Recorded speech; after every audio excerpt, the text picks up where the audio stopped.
Good afternoon all of you. मेरा नाम सतेंद्र सिंह है। तो पिता के ऊपर तो सबने ही कहा, लगभग दो बहनों ने सुनाया पिता के ऊपर।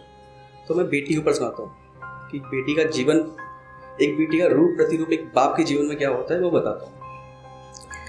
तो ये कविता मैंने लिखी थी आज से 4 साल पहले। कविता का शीर्षक है मेरी अजन्मी बिटिया। तो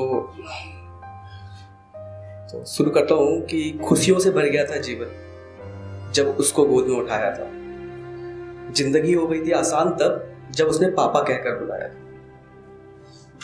नन्हे नन्हे पाँव से जब आंगन में चलती थी, खुशियों से चहक जाता था जीवन, फूलों सी महकती थी। उंगली पकड़कर उसने चलना मुझे सिखाया। बेटी चलना सिखाती है बाप को। उंगली पकड़कर उसने चलना मुझे सिखाया था, गिरा मैं जब जब उसने मुझे उठाया था। डूबते सूरज की वे उजियारा होती हैं, बेटियां बोझ नहीं जीवन का सहारा होती हैं।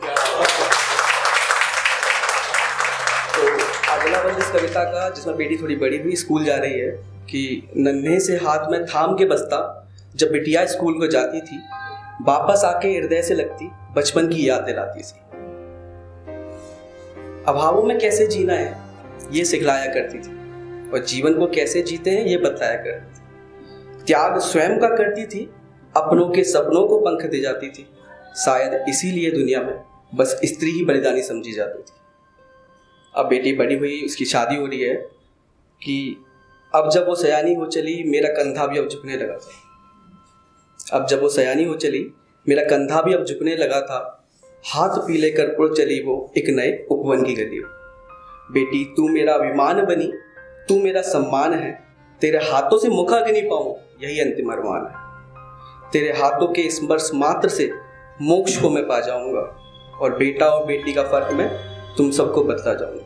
अब अंतिम पद इस कविता का, जिसमें बेटी की मतलब महिला की और बेटी की परिभाषा है कि बेटी एक वसुधरा है, बेटी ममता का रूप, कभी बनी अग्नि की परीक्षा, पांचाली का बलिदानी स्वरूप। सीता के तन सा पवित्र हृदय है, गंगा के जल सा पवित्र रिश्ता, सबरी की भक्ति सा पवित्र जीवन है, मीरा के प्रेम सा पवित्र संघर्ष।